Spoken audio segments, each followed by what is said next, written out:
We are going to do 3 parts. The first is to look at Pascal law, the second is to look at buoyancy force, and the third one is to look at Boyle's law. So for our first part, we're using this tank.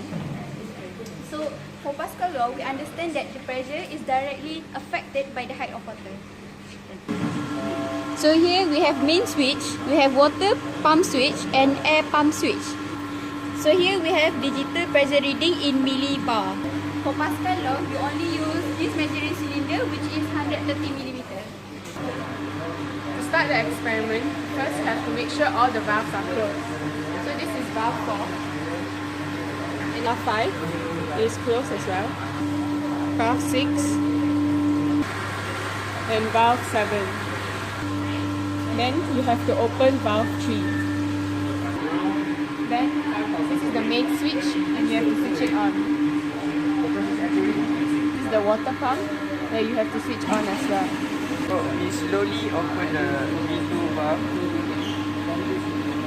to get the desired height of liters, and then by using this ruler to get the centimeter. For example, at 4 liters of water, we use the ruler to measure the height of the water. And at this reading, we can see that it is 30 centimeters. After recording the height of the water, we now look at the digital pressure reading, which is 34 millibar. To lower down the water level for the next step, we have to switch off the main pump. Then we have to open V2 to drain the water to get the second reading. Then you have to repeat this step for 5 times to get 5 different readings. And now we use the measure height to calculate the theoretical pressure for each reading by using this formula, delta P equals to rho GH, and compare the measured pressure with the theoretical pressure to get the percentage difference.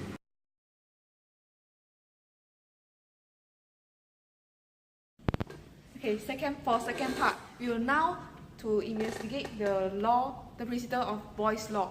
And Boyle's law states that the pressure and the relationship between the pressure and volume. So now we will start the experiment by close valve 4, valve 6, and valve. And now we will open this valve 7 and valve 5, and wait until both pressure gauge to become 0 bar. After you get the 0 value for both pressure gauge, now you have to close back for both V5 and V7. And now you have to measure the volume of air in both measuring cylinder. For this 200 mm measuring cylinder, it contains 15 liters of air. Whereas for the 100 mm measuring cylinder, it contains 3.5 liters of air. So now we will open the water pump. So now we have to open this valve 4 slowly. And you can see the water level is increasing until where the water level stops at what level, where the pressure of the air stops the water flow. Okay, so now we see that the water is stopping due to the air pushing the water down. So now we close the valve like so, and now we, with the help of a stool, we have to read the reading on the Bourdon pressure gauge here. After that, we go to the valve 6 and we slowly open the valve. Yeah, like so. And as the water rises, we wait for the water to stabilize first. We wait the water to stabilize, and then we read both Bourdon pressure gauge and this pressure gauge. As we have recorded both readings, now don't forget to close valve V6, valve 6, valve 4. Okay.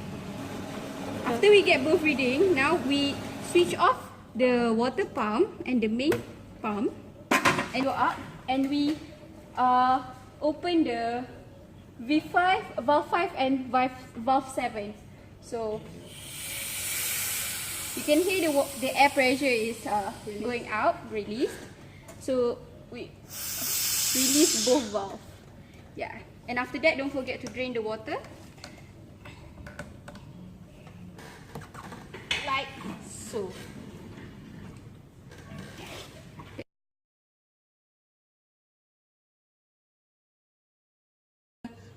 Third part of the experiment, and this is to specifically understand the buoyancy force. So we have 3 bar here, and with all the 3 bar, you have to measure the weight in free air. So you just put it here and you read it. Right here. This is in kilogram. Stop. Okay, then you put this weight aside. And using a eureka can, fill the eureka can until it is full. Stop. So my friend here will collect the water that will be displaced by the eureka can using a measuring cylinder. So what you do is you hang the weight to the measuring thing. And you slowly put it inside the water.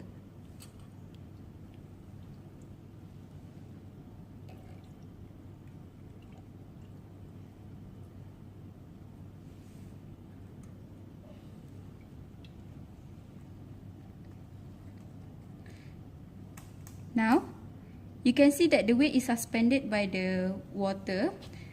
We have to read the weight of the bar in water, and also we have to then measure how much water is displaced.